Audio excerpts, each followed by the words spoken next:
Tariffs వేళ next level కు Bharat Israel స్నేహం.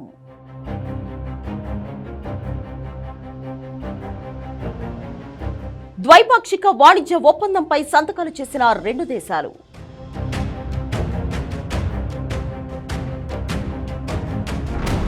ట్రంప్ను కాదని నెతన్యాహు భారత్ వైపై ఎందుకు నిలుస్తున్నారు?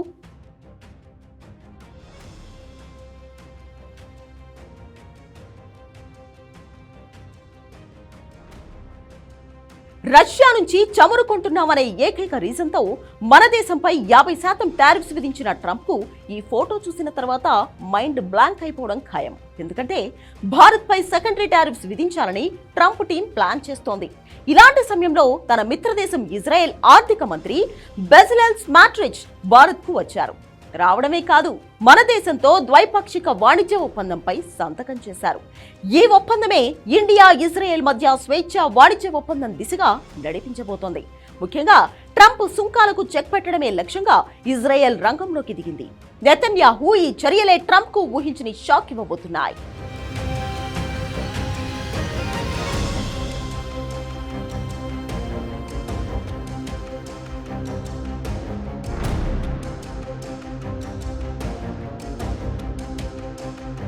రక్షణ పరికరాలు మినహాయించి భారత్ ఇజ్రాయెల్ మధ్య ద్వైపాక్షిక వాణిజ్యం దాదాపు $8 బిలియన్ చేరింది. భారత్ నుంచి ఇజ్రాయెల్కు బాస్మతి బియ్యం, వస్త్రాలు, రత్నాలు, ఆభరణాలు, పత్తి, దుస్తులు తదితర వస్తువులు ఎగుమతవుతాయి. ఇజ్రాయెల్ నుంచి వజ్రాలు, పెట్రోలియం ఉత్పత్తులు, రసాయనాలు వంటివి దిగుమతి చేసుకుంటుంది. ప్రస్తుత ఆర్థిక సంవత్సరంలో ఇజ్రాయెల్కు భారత్ ఎగుమతులు $4.52 బిలియన్, దిగుమతులు $2 బిలియన్ నమోదయ్యాయి.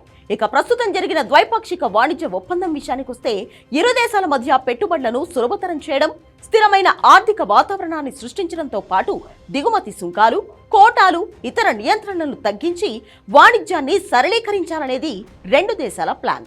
అంతేకాదు, రక్షణ, సాంకేతిక, వ్యవసాయం, ఎలక్ట్రానిక్స్ వంటి కీలక రంగాలలో సహకారాన్ని పెంచుకోవడానికి ఈ ఒప్పందం అవకాశం కల్పిస్తుంది. కానీ ద్వైపాక్షిక వాణిజ్య ఒప్పందం ట్రంప్ టారిఫ్స్ కు ఎలా చెక్ పెడుతుంది?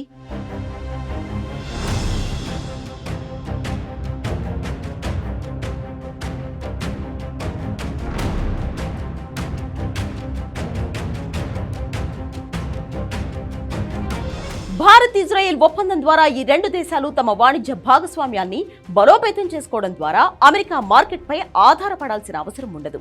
ఇజ్రాయెల్ ఆసియాలో భారత్కు 2వ అతిపెద్ద వాణిజ్య భాగస్వామిగా ఉంది. ఈ ఒప్పందం ద్వారా ఇజ్రాయెల్తో వాణిజ్యం మరింత పెరిగితే అమెరికా టారిఫ్స్ వల్ల భారత ఎగుమతులపై ఏర్పడే నష్టాన్ని ఇజ్రాయెల్ మార్కెట్లో భర్తీ చేసుకోవచ్చు.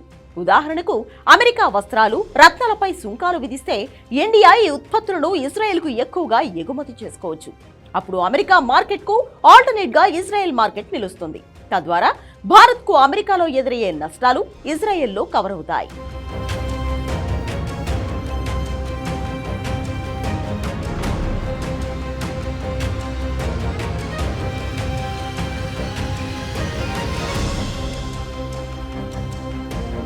మరోవైపు ఇజ్రాయెల్తో రక్షణ, సాంకేతిక రంగాలలో సహకారం పెరగడం వల్ల భారత్ ఈ రంగాల్లో ట్రంప్ టారిఫ్స్ ప్రభావాన్ని తగ్గించుకోవచ్చు. ఉదాహరణకు, ఇజ్రాయెల్ నుంచి అధునాతన సాంకేతిక దిగుమతులు అమెరికాపై ఆధారపడకుండా ఇండియాను బలోపేతం చేస్తాయి.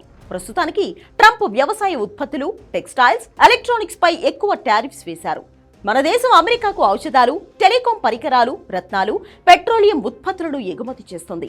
ఈ ఉత్పత్తులపై సుంకాలు పెరిగితే భారత ఎగుమతులు దెబ్బతింటాయి. ఈ పరిస్థితులకు ఇజ్రాయెల్తో ద్వైపాక్షిక వాణిజ్యంతో చెక్ పెట్టొచ్చు.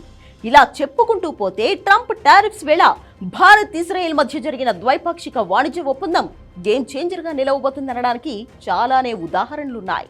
కానీ ట్రంప్ టారిఫ్స్ తో రెచ్చిపోతున్న ఈ సమయంలోనే ఈ డీల్ కుదుర్చుకోవడం ద్వారా అమెరికాకు ఇస్తున్న మెసేజ్ ఏంటి?